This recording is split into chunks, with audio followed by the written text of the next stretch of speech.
नमो अरिहन्ताणम् नमो सिद्धाणं नमो आयरीयाणं नमो उवज्झायाणं नमो लोये सवसाहुणं तीन भुवन में सार वीतराग विज्ञानता शिव स्वरूप शिवकार नमः त्रियोग संहारिके।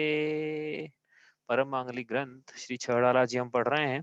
इसकी 6 ढालों में से हमारी चल रही है चौथी ढाल, जिसमें देश चारित्र के अंतर्गत हमारा चल रहा है दूसरी प्रतिमा का वर्णन, जो हमने कल शुरू किया था। तो वो पढ़ते हैं और जो हमारा कल शेष बचा था वो आज देखते हैं। तो पहले छंद नंबर पढ़ लेते हैं 11। जल मृतिका बिन और नाही कछु गहे अदत्ता, निज वनिता बिन सकल नारी सो रहे विरत्ता, अपनी शक्ति विचार परिग्रह थोरो राखे, दस दिश गमन प्रमाण ठान तसु सीमन नाखे। तो इसमें हमने 5 अणुव्रत पढ़े थे और उसके बाद चौथे चरण से चर्चा शुरू होगी किसकी? शील व्रत की। शील व्रत भी 2 प्रकार के, उसमें जो गुण व्रत है वो गुण व्रत का चौथे चरण में वर्णन शुरू हो जाता है वहां से। तो वहां तक हम पहुंचे। उसके पहले हम ये समझ लेते हैं कि पहली प्रतिमा के बाद अब दूसरी प्रतिमा अंगीकार करना है। मतलब जीव को क्या क्या व्रत लेना है, किन पापों का और त्याग करना है, किस प्रकार से करना है, किस प्रकार से वो होता है। तो उसके लिए हमने देखा था कि दूसरी प्रतिमा का नाम क्या है। लिखा नहीं था? लिखा है ना? हाँ देखो, दूसरी प्रतिमा का नाम है व्रत प्रतिमा। क्या नाम है? व्रत प्रतिमा। ठीक है। व्रत प्रतिमा का नाम क्यों है? कल बताया नहीं था क्यों इसका नाम व्रत प्रतिमा? क्योंकि इसमें 12 व्रत हैं। श्रावक के 12 व्रतों का वर्णन है, इसलिए व्रत प्रतिमा। पहले में भी रहते हैं लेकिन इसमें क्या निरतिचार व्रतों का पालन होता है, इसलिए यहाँ पे लिखा विशेषण व्रत प्रतिमा। हाँ, अब व्रत प्रतिमा में कितने? 12 व्रत। कौन कौन से 12 व्रत हैं? तो कल अपन ने मैप देखा था यहाँ पे कि 5 तो अणुव्रत हैं और उसके बाद 7 शील व्रत है। 5 और 7 12। तो 7 जो शील व्रत है वो 2 प्रकार के हैं शील व्रत। उसमें से एक भेद है गुण व्रत का, एक है शिक्षा व्रत का। गुण व्रत 3 प्रकार के, दिग व्रत, देश व्रत, अनर्थ दंड त्याग व्रत। और शिक्षा व्रत 4 प्रकार के, जो नाम यहाँ लिखे हुए हैं। और फिर अनर्थ अनर्थ दंड त्याग व्रत है, ये फिर 5 प्रकार का है। तो इन सबका वर्णन जो लिखा है ना, दिग व्रत से लेके अतिथि संविभाग व्रत तक का पूरा वर्णन एक एक दो दो पंक्ति में इसी में आने वाला है। तो हम एक एक करके हम वहां चलेंगे, देखेंगे क्या क्या होते हैं ये। उस वहां पहुंचे उसके पहले हमने देखा था, ये एक जो विषय था अपना पूरा पूरा कर लेते हैं, उसके बाद फिर इसका वर्णन तो आएगा ही, यहाँ पे तो करेंगे ही। किसका? गुणव्रत का वर्णन तो अलग से करेंगे ही, लेकिन हमने पहले जो विषय था हमारा कि दूसरी प्रतिमा में क्या होता है। तो पहली प्रतिमा में क्या था? 3 मकार का त्याग और 5 पापों का स्थूल रूप से त्याग। लेकिन वह निरतिचार नहीं बोला था। उसमें श्रावक हो सकता है कि अतिचार भी लगाता, लेकिन यहाँ पे लिखा है कि 5 अणुव्रतों का, जो पहले 5 अणुव्रत धारण किए हुए थे, अब उन्हीं का वो निर्विचार पालन करता है, उसमें दोष नहीं लगने देता है, एक देश भंग नहीं होने देता है।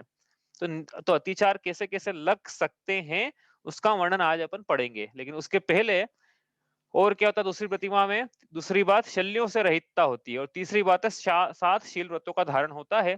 तो जैसा मैंने बताया कि 7 शील व्रत तो उसमें आने ही वाले हैं, एक एक करके पढ़ने वाले हैं। 5 अणुव्रत पढ़ लिए हैं, उनका अतिचार आज पढ़ेंगे।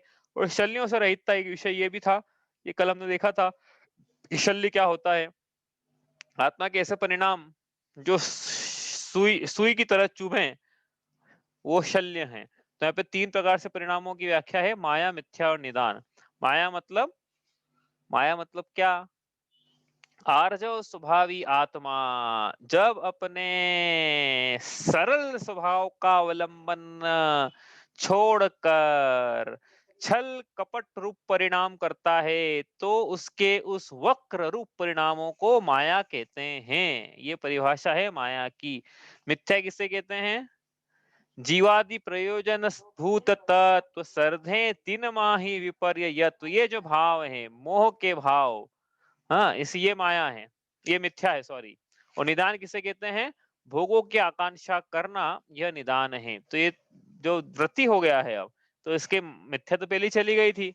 हाँ, शल्य की बात करिए ना, तो शल्य में जो चला गया तो चला ही गया था। अब बच बच क्या सकता था इसका? माया और निदान।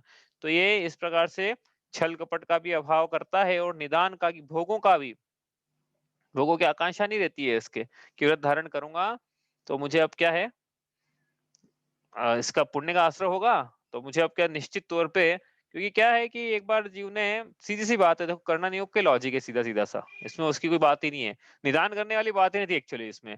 करना नियोग का क्या लॉजिक था कि जीव के आयु का बंध हुआ है, मनुष्य के देव आयु का बंध हुआ है, तो ही वह सम्यक दृष्टि जीव पांचों अनुष्ठान में प्रवेश कर सकता है। हाँ, नहीं ऐसा नहीं है एक्चुअली, ऐसा है कि यदि मनुष्य जन्म, ये एक्चुअली देखना पड़ेगा मुझे, लेकिन ये है कि इसके नरक, नरक से तो बच गया ना ये बात तो पक्की है कि नरक से बच गया है ये। हाँ, और ये आयु का अंत पहले नहीं हुआ है तब तो ये निश्चित तौर पे वैमानिक देव ही बनना है, इसलिए इसको क्या है कि आकांक्षा करने से कोई मतलब ही नहीं है, तो वैसे ही बाय डिफॉल्ट मिल ही रहा है ना, देव आयु तो वैसे ही बंधेगी उसकी, अब बंदी नई आयु बंधेगी तो निश्चित तौर पे देव आयु ही बंधेगी उसकी, यदि ये वास्तव में पंचम गुण स्थानवर्ती है तो। अगर चतुर्थ गुण स्थानवर्ती होता भी तो निश्चित तौर पे वैमानिक देव की आयु ही बनती है इसकी। ठीक है, तो इस प्रकार से क्या है, ये निदान भोगों की आकांक्षा करने की जरूरत ही नहीं हो उसको, उसमें ऐसे ही मिल रहा है बाय डिफॉल्ट, जो चीज बाय डिफॉल्ट मिलती है उसकी आकांक्षा करने की जरूरत पड़ती है क्या? हाँ वैसे ही मिल रहा है वो तो ये हो गया हमारा शल्य। 7 शील व्रतों का वर्णन आगे करेंगे, अब करते हैं 5 अणुव्रतों के अति अतिचार। तो एक एक अणुव्रत के 5-5 अतिचार है, तो 5 अणुव्रतों के 25 अतिचार हैं टोटल। ऐसा मैंने कल पंक्ति बताई थी आपको, आखिरी छंद की पंक्ति है पहली कि 12 व्रत के अतिचार पन पन न लगाए, तो हर एक व्रत के अतिचार पन पन मतलब 5-5, पन मतलब 5, तो यहाँ पे 5 अणुव्रत है, एक एक अणुव्रत के 5-5 अतिचार से 12 होते, 12 12 पंजे 60 हो जाएंगे, सल्लेखना के 5 हो जाएंगे और सम्यक दर्शन के 5, टोटल 70 अतिचार आपको याद करना है, एग्जाम में आ सकते हैं, आएंगे ये नहीं आएगा तो क्या आएगा फिर ठीक है, तो ये हम पढ़ रहे थे अहिंसाणु व्रत के 5 अतिचार, शुरू करें ना।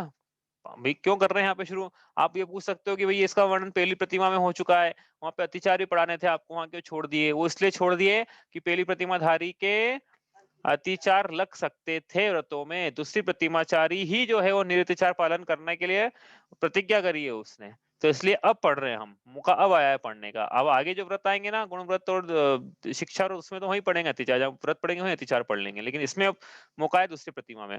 तो अहिंसाणु व्रत किसे कहते हैं? तो कल देखा था 3 बातें याद रखना थी, कौन कौन सी? संकल्प पूर्वक तरह जीवों की हिंसा का त्याग, और आरंभी उद्योगी विरोधी हिंसा, हिंसा में त्रस्त जीवों की हिंसा के प्रति यत्नाचार, और इस व्यर्थ में स्थावर जीवों की हिंसा का त्याग। इस प्रकार से यह अहिंसाणु व्रत की परिभाषा हमको याद होना चाहिए। तो ये अहिंसाणु व्रत हमने जीव ने लिया, दूसरी प्रतिमाधारी जीव के जो अहिंसाणु व्रत है उसमें इन व्रतों का किस प्रकार से एक देश भंग हो सकता है, तो उससे वो बचता है। व्रतों का एक देश भंग होना ही अतिचार है, परिभाषा याद कर लेना, हाँ नहीं तो अतिचार समझ में नहीं आएगा वो क्या है। व्रत जो है भंग भी हो जाते हैं, भंग कैसे हो जाएंगे कि जो आपने नियम लिया उसका पालन नहीं किया दृढ़ता से, तो भंग हो गए, तो एकदम से भंग हो जाते हैं क्या? तो एकदम से नहीं होते भंग, पहले इनमें अतिचार लगते हैं। एक बार प्रवृत्ति हुई तो अतिचार है, बार बार प्रवृत्ति हुई तो फिर वही अनाचार हो जाती है। तो इस प्रकार से ये, तो ये अतिचारों की यहाँ चर्चा हो रही है। तो अतिचार में यहाँ जो लिखे है ना, अपन ने कल लिखे थे, छेदन बंधन पीड़न मति भारा रोपण व्यतिचारा अन्नपान निरोध, ऐसा लिखा है, अन्नपान वारणापी, ऐसा, हाँ अन्नपान निरोध। तो पढ़ते हैं अपन, समझते हैं, ज्यादा नहीं समझेंगे, इसकी चर्चा ज्यादा नहीं करना है अपने को, क्योंकि ये तो एक एक लाइन में अपन समझेंगे, ज्यादा विस्तार से जाएंगे तो बहुत विषय खुल जाएगा इसमें, तो अपने को सिर्फ एक लिमिटेड, आपको याद रहे नाम इतना बस, क्या है वास्तव में इसका स्वरूप क्या है वो समझ में, ख्याल में आ जाए, बस उतना करना है। तो छेदन, छेदन मतलब क्या कि अब कोई वृत्ति श्रावक है, अब देखो छेदन का मतलब क्या है, शरीर को छेदना। तो शरीर को छेदना मतलब क्या कि जैसे कान छिदवाते हैं, नाक छिदवाते हैं, वो भी छेदन है। तो क्या प्रतिमाधारी श्रावक, दूसरी प्रतिमाधारी श्रावक लगा लेना आप हर जगह, तो ये दूसरी प्रतिमाधारी, व्रत प्रतिमा का धारी क्या अपनी बच्ची के नाक कान नहीं छिदवा सकता क्या? इसको क्या दो फिर अतिचार लग जाएंगे क्या? तो ऐसा नहीं है, यहाँ पे लगा ना दुर्भावना सहित छेदन, कि किसी को पीड़ा पहुंचे, कष्ट पहुंचे, उसकी हिंसा हो जाए, परिणाम संकलित हो, उसको पीड़ा पहुंचाने के परिणाम हो, दुख शोक ताप आक्रंदन भय, इस प्रकार के परिणाम से जो छेदन किया गया है वो लगाना है यहाँ पे, तो वो छेदन है यहाँ पे। तो इस प्रकार छेदन किया यदि, तो वो अतिचार है। यदि कोई छेदन करते हुए, छेदन हो रहा है किसी का और अनुमोद ना करता है मन से, वचन से, काय से, कृतकार्य अनुमोदना करता है तो अतिचार है, ये नहीं भी करता है लेकिन करवाता है, या कि ये कि अनुमोदना करता है, सब लगा लेना इसमें वो सब। हाँ, वो सब अतिचार है। दूसरा कर रहा है, दूसरा पीड़ा दे रहा है, दूसरा छेद रहा है और ये अनुमोदना कर रहा है। दूसरा टीवी में चल रही हिंसा और अच्छा मारा, तो ये क्या है? अनुमोदना चल रही ना हिंसा की, बोले इसने नहीं करी, लेकिन इसके ये अतिचार नाम के दोष है। भाव भी आ गया कि अच्छा किया तो। सिर्फ देखने मात्र से नहीं कि देखने में आ गया, वो नहीं है। यदि उसको उसमें प्रशंसा का भाव आ रहा है, देखने का भाव आ रहा है, तो वो अतिचार है। बंधन, बंधन मतलब दूसरा लेना, एक-एक करके अपन एक-एक लाइन समझेंगे सबको। बंधन, बंधन मतलब क्या? कि बाँध के रखना। बाँध के रखना मतलब क्या? कि जैसे पिंजरे में रख लेना किसी चिड़िया को। अब ये तो मतलब कोई, ये तो व्रती व्यक्ति है, व्रती जीव है। कोई अव्रती भी हो और कोई जैन कुल में है तो भी वो जीवों को इस प्रकार से पिंजरे में बाँध के नहीं रखता है। हाँ, कोई घर में फिश टैंक नहीं होते हैं जैनियों के यहाँ।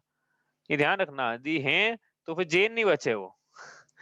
हाँ, कोई मांसाहारी जानवरों को नहीं पालते जैन। कुत्ते बिल्ली नहीं पालते हैं इस प्रकार के, तो ये बंधन में बांध के रखना पड़ता है उन सबको।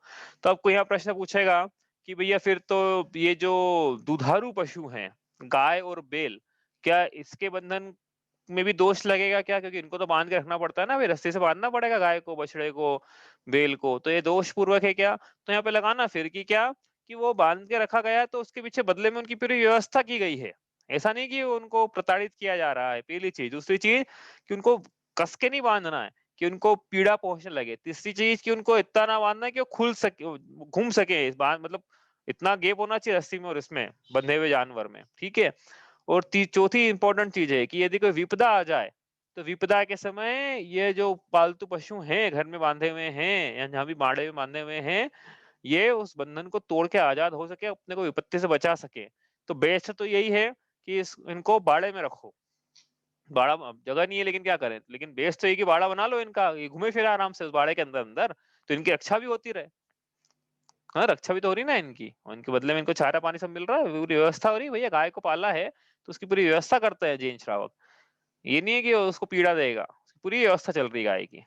उस घर के सदस्य के जैसा हो गया, ये सूतक भी लगता है उसका मर जाए तो। तो ये तो ये पूरी व्यवस्था चलती है उसकी गाय की। इसलिए कि उसको कोई बंधन में कस के बांध ले या इस प्रकार से बांध ले तो बंधन है, ठीक है।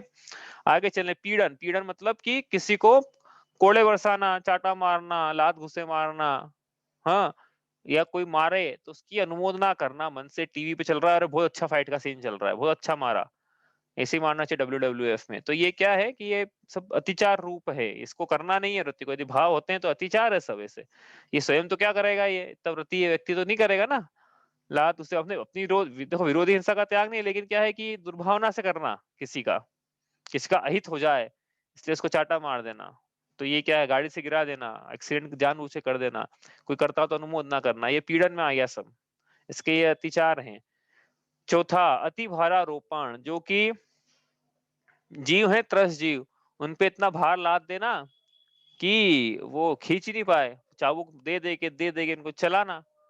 तो इसके तो होते ही नहीं, कोई बोलेगा कि यार इनके कहाँ पाया जाएगा, ये कहाँ बिजनेस कर रहे हैं ऐसा। आजकल तो मशीनों का युग है, मशीनों का युग है ना। कौन कर रहा है आजकल ये सब, गाय पे कौन खिंचवाता है ऊंट ऊंट से। यहाँ तो अपने को नहीं, शहर में तो नहीं, हो गई सब प्रथा खत्म हो गई वो तो ये आगे और भी है इसमें कि भैया ऐसा है कि अपने घर में जो अपना अधीन लोग हैं वो भी तो त्रस्त जीव हैं। उन पे इतना वर्क लोग डाल देना कि वो काम ही ना कर पाए, काम ही नहीं कर पाए मतलब कि बहुत ज्यादा काम लेना उनसे, तो उनके परिणामों की हिंसा है ये अति भारारोपण। समझ में आई बात? तो अपने अधीन जो है, अपनी काम वाली बाई अपने यहाँ जो आती है, उसपे ज्यादा भार डाल देना कि उसकी तो हालत खराब हो जाए, अपना एम्प्लॉय इससे अपना, हाँ, एम्प्लॉय से ज्यादा काम लेना, ये अति भारारोपण है। जितना आवश्यकता से अधिक काम करवाना, मतलब 8 घंटे की ड्यूटी करने का, ये तो 8 से इसको 12 घंटे काम करवाना, भले से पैसे दे देना लेकिन काम ज्यादा करवाना। और अति भारारोपण वो नहीं करना चाहता फिर भी करना पड़ रहा है उसको, तो वो हिंसा का दोष है उसमें। अन्नपान निरोध, अन्नपान निरोध मतलब क्या, कि भूख से कम अपने अधीन जो लोग हैं, अब चाहे रेंच हो चाहे घर के लोग हों, उनको भूख से कम भोजन देना, उनकी जो भूख है उसका निरोध कर देना, अन्नपान का निरोध कर देना। हाँ, कोई अपने अपने मंदिर में बात फैला देना, क्या फैला देना, कि वो जो फला फला संघ के मुनिराज आएंगे ना, तो उनके लिए अपने में से कोई भी चौका नहीं लगाएगा, क्योंकि वो तो XYZ पंथ के हैं और अपन तो ABC पंथ के हैं। तो ये क्या हुआ, मुनि राजों के अन्नपान का निरोध हो गया। हुआ कि नहीं हुआ? विचार करना है इसमें, कि किसी पे ऐसी बात फैला देना कि उनके लिए चौका मत लगाना, उनके लिए चौका मत लगाना, ये गलत बात है, ऐसा नहीं होना चाहिए। तो ये अन्नपान निरोध है, इसके ऐसा त्याग होता है व्रति श्रावक के। ठीक है, हो गए 5 अहिंसा अनुरोध के 5 अतिचार: छेदन, बंधन, पीड़न, अति भारारोपण और अन्नपान निरोध। आगे चले, यहाँ से कुछ पूछना है तो आप पूछते चले जाना। आपको ये, हाँ बोलो। अरे जो मान लो कोई प्रतिमाधारी है दूसरी प्रतिमा वाले, और उनके घर में कुत्ता हो, तोता पाल रखा हो, फिश टैंक हो, माना कि किचन अलग, मतलब उनका 16 का बन रहा है, कर रहा है, लेकिन घर में फिर भी बंधन हो तो? यदि प्रतिमाधारी की उसमें अनुमोदना है, उसके उनके कारण से है, तो अतिचारी है। लेकिन प्रतिमा, अब एक प्रतिमाधारी है लेकिन लोग घर वाले उनके सुन नहीं रहे हैं, तो फिर अलग बात है। लेकिन उसकी ये अनुमोदना तो है, तो नहीं, दोषी मान लो नहीं। उसकी अनुमोदना नहीं हो भी, हम तो तुम्हारा भोजन अलग बना रहे ना, तुमको क्या तकलीफ है, हमने कुत्ता पाल रखा है तो? नहीं नहीं, वो तो कुत्ता पाल रखा है तो फिर 16 कहाँ रहा घर में, संभव ही नहीं है वो भाई तो। तुम्हारा तो, हम तो सुबह नहा धो के तुम्हारे सोले के कपड़े पहन के सब कुछ करके तो बना नहीं रहे नहीं हैं। नहीं नहीं, संभव ही नहीं है वो तो, पॉसिबल ही नहीं है। घर में कुत्ता है तो इधर उधर जाएगा, 50 जगह जाएगा, काका टच हो रहा है, काका नहीं हो रहा है, तो संभव नहीं है वो तो बिल्कुल अलग ही व्यवस्था होगी कि वहां जाने की, कोई जा रहा है व्यक्ति, फिर नहा रहा है, फिर बना रहा है भोजन, और वही कमरे ही और अलग हो और पूरा। मान लो अगर किचन अलग अलग ही हो, प्रतिमाधारी खुद ही एक कमरे में बैठ के भोजन बना रहा है, अपना सब कुछ कर रहा है, लेकिन उस घर में हो तो कोई दिक्कत तो नहीं है? नहीं, वो तो अभी तक है, इतनी सुचिता से विवेचन अपन नहीं करना चाहते हैं इसका, और जैसी व्यवस्था होती है ना वैसा काम होता है। मैंने आपसे बोला भी था कि देखो चरणान्यों की जो बात चलेगी तो बड़े सुचिता से लोग प्रश्न पूछते हैं, लेकिन इसका उत्तर फिर यही है कि तो जैसी परिस्थिति है वैसा करा करा जाता है इसमें। हम्म। उसमें दूसरी प्रतिमा वाला भी तो फिर आचार्य से परमिशन लेके कर सकता है ना, कि सामने मेरा भोजन अलग बनूंगा, लेकिन मेरे घर में कुत्ता है, लेकिन घर तो मेरे बेटे के नाम है, मैं तो एक कमरे में अपना भोजन स्वयं बना रहा हूँ, रहने के लिए स्थान ले रखा है मैंने तो बस हाँ वहाँ हाँ, पे। बस ठीक है, चलेगा ये वो तो कर चलेगा। सकता है। बाकी वो एक ही घर में अपन सोचे कि ये सब ये हो जाए तो वो संभव नहीं होता है प्राय, क्योंकि उधर सब टच होता ही है। कुत्ता मांसाहारी पंचेंद्रिय त्रियंच का स्पर्श होने के बाद नहाना पड़ता है, ऐसा रत्नाकर शावकाचार्य जी में सदा सुखदास जी का आश्रम में लिखा है। मांसाहारी पंचेंद्रिय त्रियंच का स्पर्श हो जाए, यदि कुत्ते आदि से स्पर्श हो जाता है, छिपकली से स्पर्श हो जाता है, तो उसको बाद नहाने का प्रावधान है शुद्धि के लिए। हाँ, छिपकली गिर जाए तुरंत नहाना पड़ता है, कोई भी हो तो। वो तो मांसाहारी संगी पंचेंद्रिय हो ना, तो कत्ता कत्ता छुआ तो नहाना पड़ता है, वो तो नहाना चाहिए। मांसाहारी जानवर छू गया है तो नहाना चाहिए। चलो, तो इसलिए वो, बाकी हो सकता है यदि ऐसा कि नहीं बिना टच हुए तो चलेगा, फिर उसका क्या कर सकते हैं। चलो आगे चले, अपन अहिंसाणु व्रत के अतिचार हमने पढ़ लिए। अब बात आएगी अचौर्याणु व्रत। अचौर्याणु व्रत क्या होता है बताओ? सत्याणु व्रत आएगा। हाँ, अहिंसाणु व्रत क्या, सत्याणु व्रत क्या है?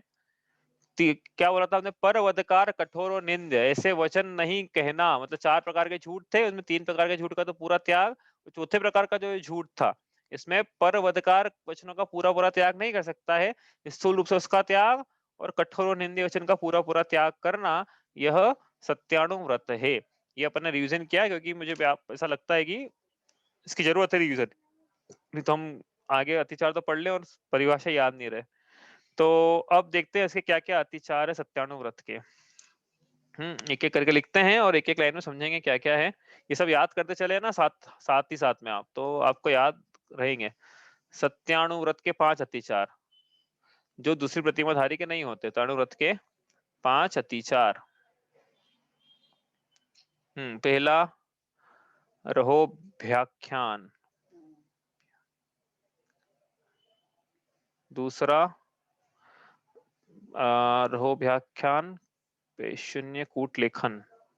परिवाद, पहला परिवाद था, एक्चुअली परिवाद लिखना पड़ेगा पहला ऐसा। परिवाद रहोभ्याख्यान पे शून्य कूट लेख करणम च न्यासा परिहात, ऐसा है वो। परिवाद, रहोभ्याख्यान, तीसरा पेशून्य, चौथा कूट लेखन, कूट लेखन, और पांचवा न्यासापहार, न्यासापहार। अब ये क्या-क्या है, परिवाद, रहोभ्याख्यान, ऐसा सुनने में ही समझ में नहीं आते हैं, इसलिए क्या है एक-एक लाइन समझेंगे। परिवाद का मतलब वैसे तो निंदा होता है, लेकिन क्या है सूत्र जी से अपने को तालमेल बिठाना हो यदि इसका, तो परिवाद का मतलब अपने को लेना पड़ेगा यहाँ पे मिथ्या उपदेश। तो मिथ्या उपदेश देना, यह सत्यानुव्रत का अतिचार है। मिथ्या उपदेश कैसे देना? कैसे देता मिथ्या उपदेश? तो ऐसा नहीं कि सरागी देवताओं की, अरे वो तो है ही है, अनायतनों के पास मत जाओ, ये तो है ही है, कुगुरु कुदे कुशास के पास मत चले जाओ, तो ये तो अतिचार लग जाएंगे। हाँ, ये तो इसका तो है ही त्याग त्याग, लेकिन क्या बता रहे हैं यहाँ पे कि विषय के सेवन की प्रेरणा देना, ये भी मिथ्या उपदेश है। किसी ऐसी की वहां चले जाओ, एक टूरिस्ट स्पॉट में, हाँ, मूवी देखने चले जाओ, टूरिस्ट स्पॉट पे चले जाओ, घूमने आना चाहिए, गार्डन में चले जाओ, पिकनिक मनाने चले जाओ, तो ये जो है ये सब मिथ्या के उपदेश है। ये भोजन ये पका लो, तो क्या है, क्योंकि विषयों की इसमें विषयों में फेंका जा रहा है जीव को, विषयों में झोंका जा रहा है, तो ये सब मिथ्या उपदेश है। जहाँ सत्य का मार्ग नहीं है, उसको सत्य का मार्ग समझाया जा रहा है, बतलाया जा रहा है। तो ये ऐसे इसके भाव नहीं होते बतलाने के, किसके? दूसरी प्रतिमाधारी के। रहो व्याख्यान मतलब क्या? किसी का रहस्य पता पड़ जाए तो उस रहस्य को अंदर न रख के उसको प्रसारित कर देना। स्त्री और पुरुष की गुप्त क्रियाएं देखकर उस गुप्त क्रियाओं को प्रसारित कर देना, फोटो खींच लेना, पीपिंग टॉम जिसको बोलते हैं। तो ये जो क्रियाएं हैं, ये सब रहो व्याख्यान, रहस्य के उद्घाटन, ये सब सत्यानुव्रत के अतिचार है। ये इसके पाया नहीं जाता है, न इसके भाव पाए जाते हैं। सब में लगाना कि भाव भी नहीं पाए जाते, भावों का भी त्याग है।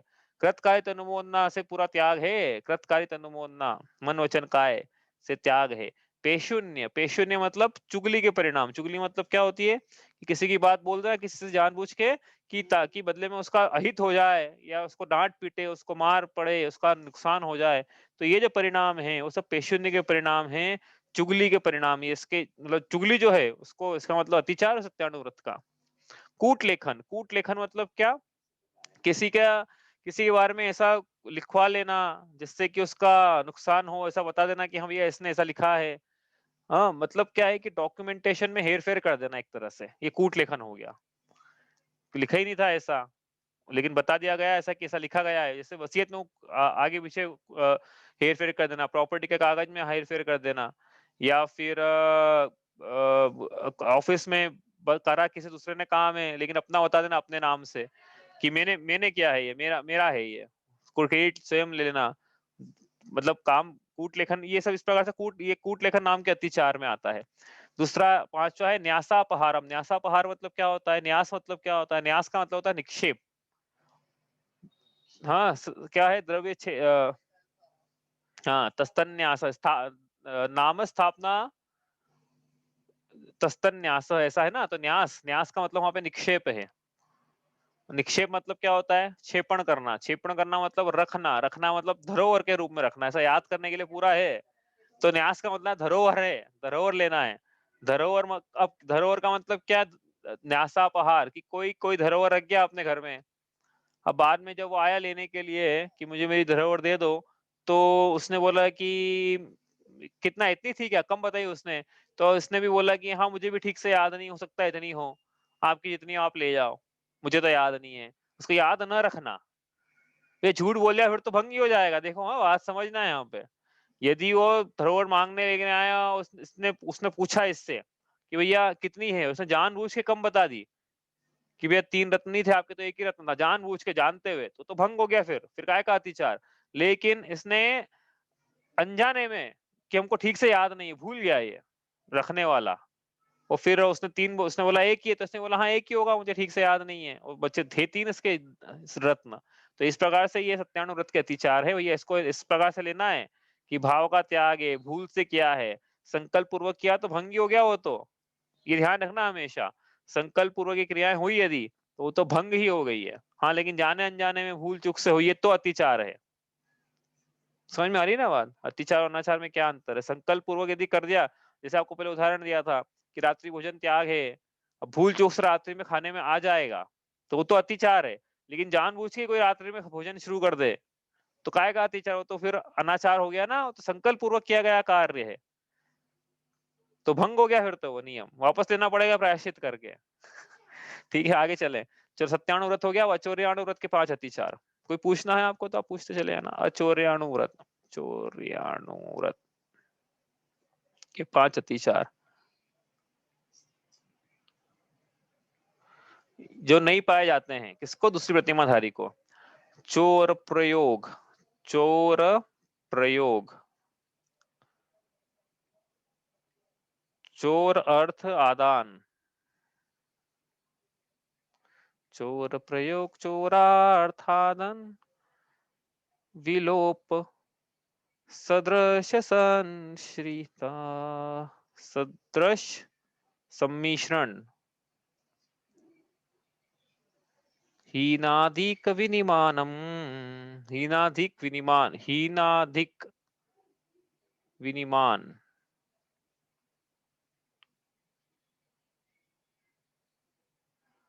क्या है सब ये? अचौर्यानुवृत्त के 5 अतिचार, इसका क्या मतलब है? अब ये एक एक का शब्द का बड़ा आसान है समझना। चोर प्रयोग, अब यह क्या है? अचौर्यानुव्रत है इसके, तो ये किसी को चोरी करने की शिक्षा तो देगा ही नहीं, सवाल ही नहीं उठता, देगा तो भंगी हो जाएगा। लेकिन जाने अनजाने में इसके मुंह से निकल जाए, जैसे उदाहरण के लिए मान लो ये सीए लॉयर है या इसको टैक्स का अच्छा नॉलेज है, अब इसने टैक्स अवॉइडेंस की जगह टैक्स इवेजन बता दे गलती से, फिर बाद में उसको पश्चाताप हो, लेकिन जो हुआ है वो अतिचार लगाए, फिर गलती से इसने टैक्स चोरी की प्रेरणा दे दी या बतला दिया, किसी को बता दिया कि भैया ऐसे ऐसे लॉक खुल जाता है गाड़ी का, ऐसे ऐसे तिजोरी का लॉक खुल जाता है, इस प्रकार से ये करते तो ऐसा हो जाता है, ऐसे बिजली में तार अटकाओगे आप तो फ्री में मीटर चलेगा आपका। तो ये सब प्रेरणा है दी जा रही ना चोरी की, जाने अनजाने में। हाँ, मतलब बिजली चलेगी, तो जाने अनजाने में प्रेरणा दी गई है, तो यह चोरी की प्रेरणा, मतलब उधार चोर प्रयोग का मतलब चोरी की प्रेरणा देना अनजाने में, जानबूझ के नहीं देना हो भैया, फिर लगा लेना इसमें, संकल्प पूर्वक दे दी तो फिर तो भंगी हो जाएगा ना। तो ये चोरी की प्रयोग अनजाने में दे दी है, भाव होगा ऐसे कि इससे भी अच्छा करा, चलो इससे इसका हित हो जाएगा, मन वचन काय कृत कार्य अनुमोदना से इस प्रकार से चोरी की प्रयोग की। और चोर अर्थ आदान, चोर अर्थ आदान मतलब क्या? पता नहीं था कि चोरी की वस्तु है, वो खरीदने में आ गई, तो चोर अर्थ आदान का अतिचार है। या कोई आ रहा है और फिर इसके मन में भाव आए कि काश कि हमारे प्रतिमा नहीं होती, दूसरी प्रतिमा तो हम, एक बार हुआ था हमारे साथ, मैं ऑफिस जा रहा था गुड़गांव में, तो पीछे से एक जना आया बाइक पे, एप्पल का मोबाइल है, 10,000 रुपए में लोगे क्या? मैं समझ गया एक सेकंड में कि चोरी का, वहां गुड़गांव तो ये सब, दिल्ली तो यही इसी के लिए फेमस है। तो जैसे ही मैंने मना किया ना, वैसे ही पलट गया वो, उसको समझ में आ गया कि ये नहीं लेंगे, एक सेकंड में भाग गया, मतलब दूर में से वो, मतलब सीधी सी बात ना, चोरी का तो इंसिस्ट तो करता ना वो बाइक पे कौन एप्पल का मोबाइल बेचता है ऐसा, आईफोन। तो ये इस प्रकार से यदि भाव आ जाए कि काश की हमारी प्रतिमा नहीं होती तो हम ले लेते 70,000 का मोबाइल 10,000 में तो ये सब अतिचार लग गए, मतलब दोषों में, लिया तो नहीं लेकिन भाव भी आ गए तो अतिचार है, इस प्रकार से ये ठीक है। विलोप, विलोप मतलब राज्यातिक्रम, राज्य की आज्ञा का उल्लंघन करके इस प्रकार से कोई जो वस्तु खरीद लेना, उस माल का विनिमय कर लेना जिसकी आज्ञा नहीं थी। उदाहरण के लिए भाई दुबई में सोने का रेट कम है, इंडिया में ज्यादा है, तो उसका एक लीगल प्रोसेस है जिसके थ्रू लाया जा सकता है सोना दिल्ली इंडिया में। इस लीगल प्रोसेस को फॉलो नहीं किया गया तो उसको कानून की भाषा में तस्करी कहा जाता है। मुझे छोटा था ना तो मुझे पता नहीं था कि स्मगलिंग मतलब क्या होता है, बाद में पता पड़ा स्मगलिंग मतलब यही है कि भाई बाहर जिसकी आज्ञा नहीं है राज्य में देश में लाने की, उस माल को बिना सरकार को बताए, बिना टैक्स चुकाए, बिना इस प्रकार से कुछ भी करे, लीगल प्रोसेस करके उसको देश में लेके आना और बेच देना उसको, तो ये राज्य का कर नहीं दिया गया उदाहरण के लिए, या डिफरेंशियल था राज्य का वो नहीं दिया, विलोप हो गया, राज्य की आज्ञा का उल्लंघन हो गया, तो ऐसा इसके भाव नहीं होते हैं चोरी करने के। आगे देखें, सदृश सम्मिश्रण मतलब ऊंची चीज में नीची चीज मिला के बेचना, है ना, मिलावट इसको बोलते हैं। काली मिर्ची पपीते के बीज, अपने होता है ना, काली मिर्ची में काय के बीज थे वो, पपीते के बीज, हाँ। और हिना अधिक विनिमानम ये भी बताया था कि लेने का मीटर कम रखना, ज्यादा रखना, और बेचने का कम रखना। तो ये इस प्रकार से इसके न पाए, मतलब सब में लगाना है, इसके कृत कार्य अनुमोदना है, ऐसा नहीं कि ये करता करेगा तो भंगी हो जाएगा, और जानबूझ के मिला मिला के बेचेगा तो फिर तो भंगी हो गया व्रत, लेकिन अनजाने में हो गया यदि मिश्रण, हाँ, पता नहीं था इसको, बाद में इसको ख्याल आया कि ऐसा हो गया, ऐसा अतिचार के रूप में है ये। आगे चले यहाँ पे, अब क्या आएगा? ब्रह्मचर्याणु व्रत के 5 अतिचार, ब्रह्मचर्याणु व्रत के 5 अतिचार क्या है? 5 अतिचार, पहला अन्य विवाहाकरण, अन्य विवाहाकरणानंग क्रीड़ा विटत्व विपुल त्रषा, अनंग क्रीड़ा, विटत्व, विपुल त्रषा। अब क्या है कि याद मेरे को शावकाचार्य जी से है, आप बोलोगे बार बार कहाँ से बोल रहे हो ये आप, हमको तो हमको भी ऐसे याद करा दो। तो शावकाचार्य जी में गाथाएं मिलेगी ऐसी, आपको श्लोक मिलेंगे ऐसे, और नहीं तो सूत्र जी में भी है। विपुल त्रषा, इत्वरिका गमन, इत्वरिका गमन, ये है। और सूत्र जी में अलग है भैया, सूत्र जी में विटत तो नहीं लिखा है, ईश्वरिका में परिग्रह अपरिग्रह तो भेद करे हैं। देखो ऐसा है कि अतिचारों में और चरणा नियोग के एक थम रूल याद रखना, कि चरणा नियोग में आपको थोड़ा थोड़ा अंतर मिल सकता है आचार्यों में, है चरणा नियोग में क्या है, क्योंकि ये तो एक सैंपल बता रहे हैं आपको, ऐसा थोड़ी है कि भाई ये यही है, उसके अलावा छठा नहीं है तो अब करे चलो, उसका नाम ही नहीं लिखा है, ये तो सैंपल बता रहे हैं आपको कि इस प्रकार से लग सकते हैं दोष। 28 प्रकार के अपन ने पढ़े थे ना, कितने पढ़े थे, सम्यक दर्शन के अतिचार। ये सम्यक दर्शन में कितने प्रकार के दोष होते हैं, तो वो उनको सिर्फ 5 में समाहित कर दिया ना। हाँ, 28 दोष रहित 28 दोषों को सिर्फ 5 दोषों में कर दिया था। तो अलग अलग मिल सकते हैं, अतिचार पढ़े थे अपन ने, किया था ना, ये याद है किसी को, मेरे को टाइम नहीं बताने का, तो मैं जरूर बताता अभी मैं। अपन आगे चलते हैं, अन्य विवाह कारण, तो ब्रह्मचर्यानुव्रत के 5 अतिचार, कि अपने पुत्र पुत्री अपने आश्रितों पर जो, अपने जो आश्रित हैं उनके अलावा अन्य किसी का विवाह आगे हो के कराना, जैसे कि मैरिज ब्यूरो चल रहा हो इनका, इस प्रकार से ये अन्य विवाह कारण नाम की, क्योंकि वो क्या है, विवाह करेंगे स्त्री दो कन्या और वर, तो वो अब्रह्म का ही सेवन करेंगे, उसके तो ब्रह्मचर्यानुव्रत है। इसलिए अपने आश्रित जो है उनको छोड़कर अन्य का विवाह कराना, ये इसका अतिचार है। और ना कराना, ना प्रेरणा देना किसी को, न मन से अनुमोदन ना करना, सब लगाना उसमें। हाँ, अनंग क्रीड़ा, काम के जो निश्चित अंग है उनको छोड़कर अन्य अंगों से क्रीड़ा करना, यह अनंग क्रीड़ा है। मतलब क्योंकि इसके स्वस्त्री का त्याग नहीं है, स्वस्त्री का सेवन इसके पाया जा सकता है, तो वो कैसा पाया जाएगा उसको लिमिट कर दिया। कुछ पूछना है क्या? हम्म, चलो विटत तो मतलब क्या, कि स्त्री पुरुष का वेश धारण करे, पुरुष स्त्री का वेश धारण करे, और अनेक प्रकार की काय से कामुक चेष्टाएं करे, तो ये क्या है, विटत्व नाम का। तो ये दूसरी प्रतिमाधारी के इस प्रकार के ना होता है ना, इसके अनुमोदना करता है, ना वो स्वयं करता है, ना मन से भाव करता है, ना अनुमोदना करता है। विपुल तृषा, काम के सेवन के लिए इसकी अत्यंत तीव्र अभिलाषा होना, यह विपुल तृषा है, ये इसके नहीं पाई जाती है। दूसरी प्रतिमाधारी के विपुल तृषा नहीं पाई जाएगी कि अष्टमी 14 मिनट गिन रहा है, हाँ ऐसा नहीं पाया जाएगा उसके।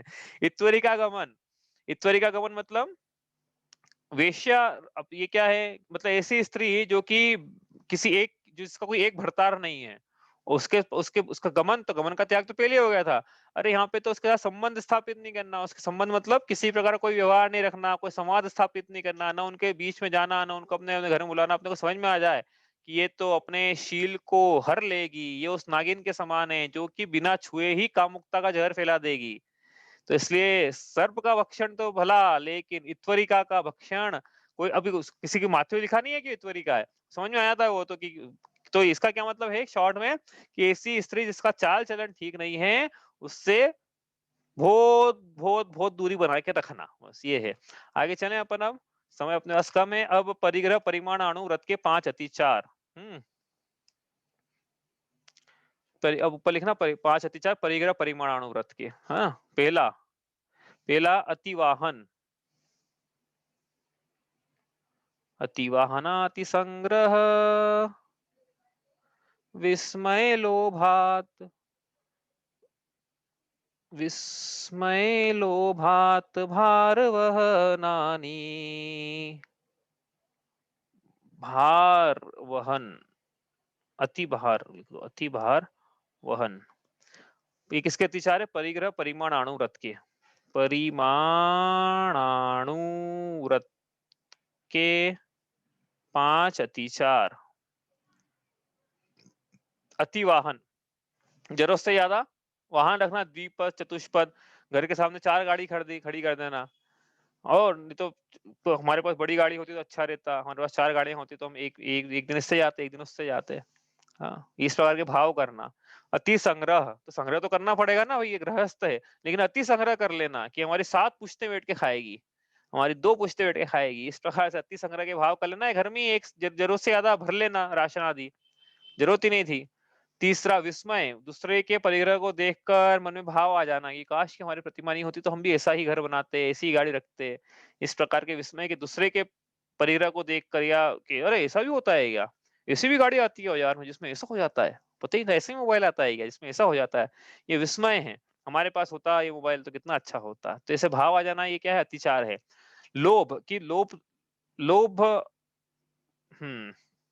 अ, अति लाभ की आकांक्षा करना कि लाभ तो हो गया है, अब और ज़्यादा लाभ हो जाता, और ज़्यादा लाभ हो जाता। तो ये 99 के चक्कर में पड़ के 99 के फेर के चक्कर में पड़ के बार-बार, बार-बार, बार-बार की ओर होता तो इस प्रकार से भाव करना और अति भार वहन, अभी ऊपर भी था अति भारारोपण, यहाँ पे वापस आ गया अति भारा वहन। तो अंतर क्या है कि वहाँ पे अति भारारोपण जो तो आया था ना अहिंसा अनुव्रत के अतिचार में, वहाँ पे हिंसा की प्रधानता थी कि वहाँ पे सैलरी दे रहे हैं, लेकिन काम ज़्यादा करवा रहे हो। यहाँ पे अति बहार में कि सैलरी नहीं देंगे हम, ग्रीडी है ना भाई व्यक्ति, परिग्रह ज़्यादा चाहिए। सैलरी कम देगा और काम ज़्यादा लगाएगा, मतलब 8 घंटे की सैलरी देगा और 16-16 घंटे काम कराएगा। इस प्रकार से अति बाहर आरोपण या अति बाहर वहन, इस प्रकार का ये परिग्रह परिमाणानुव्रत के 5 अतिचार इस प्रकार के हो गए। ये कितने? 25 अतिचार। सम्यक दर्शन के 3 अतिचार कौन-कौन से हैं?